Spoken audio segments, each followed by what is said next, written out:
आपल्या सगळ्यांना माहिती आहे की आम्ही यावर्षी दावोसला जाऊन 15,74,000 कोटीचे एमओयू केले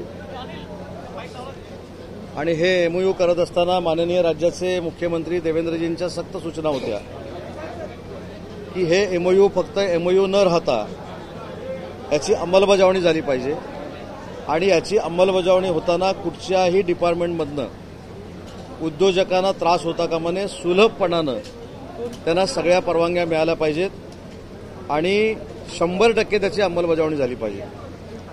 आज मला सांगताना आनंद होतोय की जे आपण प्रकल्पाचे एमओयू केले त्यातल्या सुमारे 21 प्रकल्पांना जागा देण्यामध्ये आम्ही यशस्वी झालो। 7 प्रकल्पांना येत्या महिन्या दीड महिन्यामध्ये आम्ही जागा देऊ।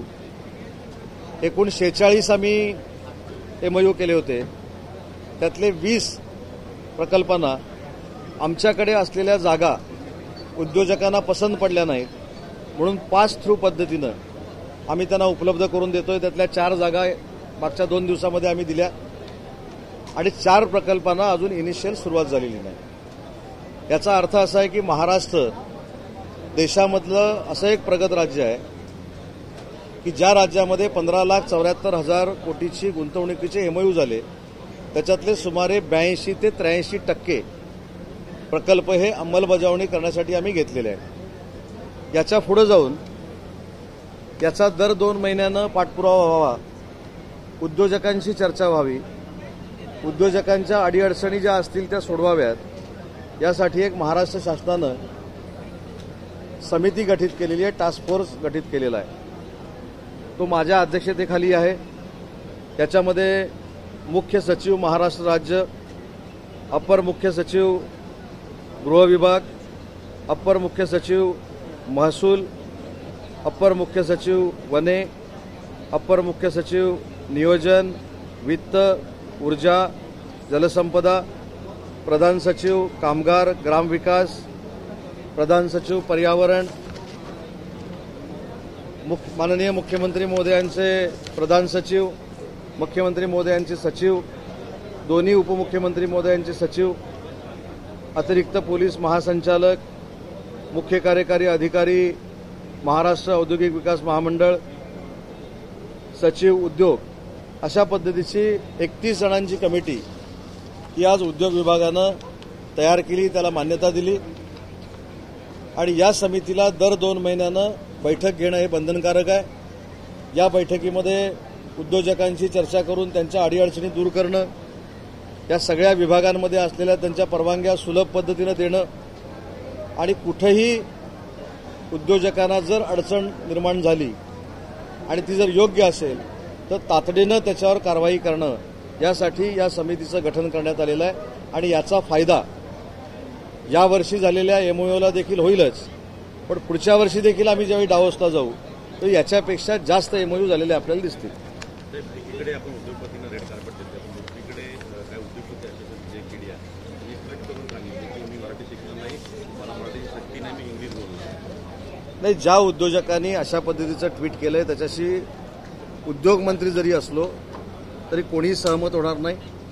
महाराष्ट्रामध्ये जो राहतो त्याला मराठी आलीच पाहिजे, त्यानं मराठी शिकली पाहिजे, ही आमची सक्तीची भूमिका आहे। त्याच्यामुळं उद्योजक असू दे किंवा लहानातला लहान घटक असू दे, त्यानं जर मराठीचा अपमान करण्याचा प्रयत्न केला तर त्याचा त्याला जाब विचारण्यात येईल।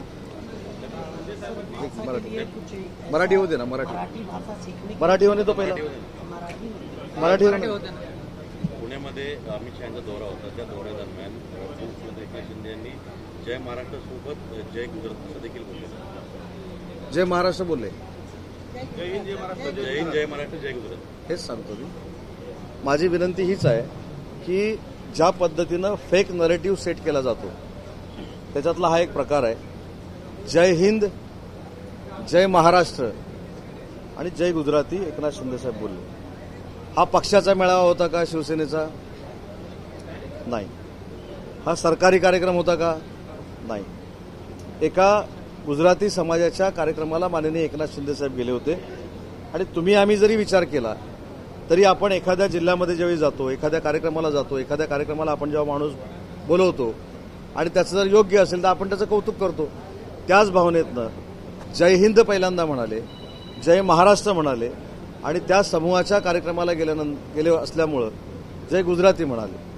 एक मी आठवण करून देतो आपल्याला, मी अखिल भारतीय नाट्य परिषदेचा विश्वस्त आहे आणि 8 ते 10 वर्षापूर्वी आमचं अखिल भारतीय नाट्य संमेलन हे बेळगावमध्ये होतं, कर्नाटकमध्ये. आणि आमच्याबरोबरचे अजून एक विश्वस्त आहेत, ते माननीय शरद पवार साहेब आहेत. आणि शरद पवार साहेबांच्या हस्ते अखिल भारतीय नाट्य परिषदेचं त्यावेळी उद्घाटन झालं होतं. त्यावेळी तिथं देखील भाषण संपवताना, मुलाखत संपवताना माननीय शरद पवार साहेबांनी जय कर्नाटका असं म्हटलं होतं. याचा अर्थ शरद पवार साहेबांचं प्रेम नाही का महाराष्ट्रावर? त्याच्यामुळं काही लोकांना अशा गोष्टी निर्माण करण्याची सवय आहे, पण त्याचा कसलाही परिणाम माननीय एकनाथ शिंदे साहेबांच्या कर्तृत्वावर होणार नाही, व्यक्तिमत्वावर होणार नाही.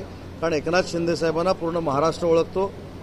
एकनाथ शिंदे साहेबांची काम करण्याची पद्धत अख्ख्या महाराष्ट्रानं बघितलेली आहे. त्याच्यामुळे कोणाला काहीच सापडत नाही.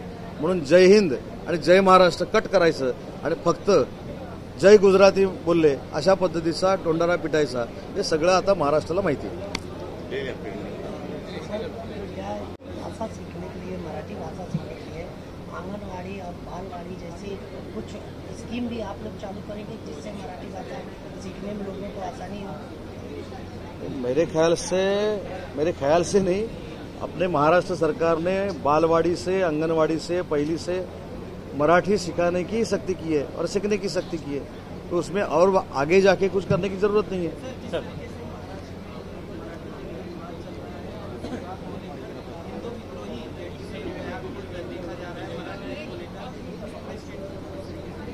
नहीं, एक तो महाराष्ट्र में अगर रहना है तो मराठी बोलना आना चाहिए, मराठी का सम्मान होना चाहिए. मराठी हमारी माय बोली है, उसका रिस्पेक्ट रहना चाहिए. अगर मराठी माय बोली का अगर कोई रिस्पेक्ट नहीं करता तो उसके ऊपर कार्रवाई होनी चाहिए. ये हमारी शिवसेना की भूमिका ही है ना.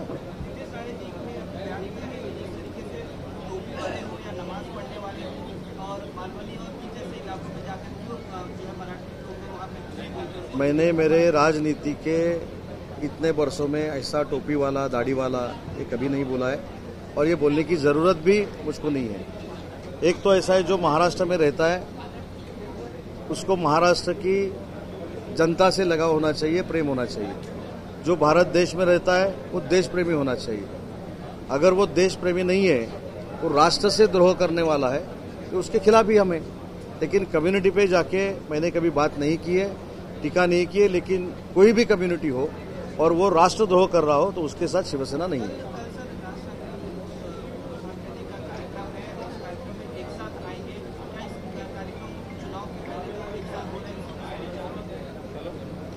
नहीं, आप सब लोग वो एक साथ आएंगे ऐसा आपके चैनल से हमको दिख रहा है.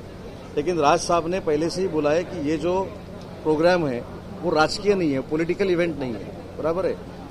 अभी ये जो सवाल आपने मुझको पूछा है, मैं अभी यूट्यूब पे देख रहा था कि कांग्रेस ने भी इसके बारे में कुछ कहा है.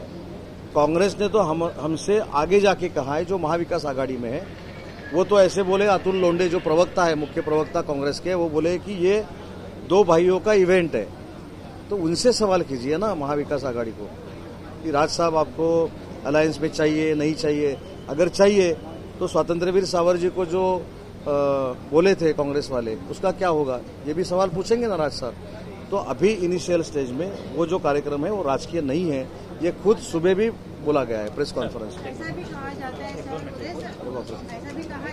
दोनों भाई एकत्र जाने पर सत्ता पक्ष को तकलीफ नहीं, हमको कुछ भी तकलीफ नहीं है. लेकिन आने तो दो. अभी साथ आना है, अलायंस की बातचीत होनी है, सीट बंटवारा होना है, आरक्षण में सीट देना है. ये सब होने के बाद इसके ऊपर बातचीत करना अच्छा रहेगा. रोल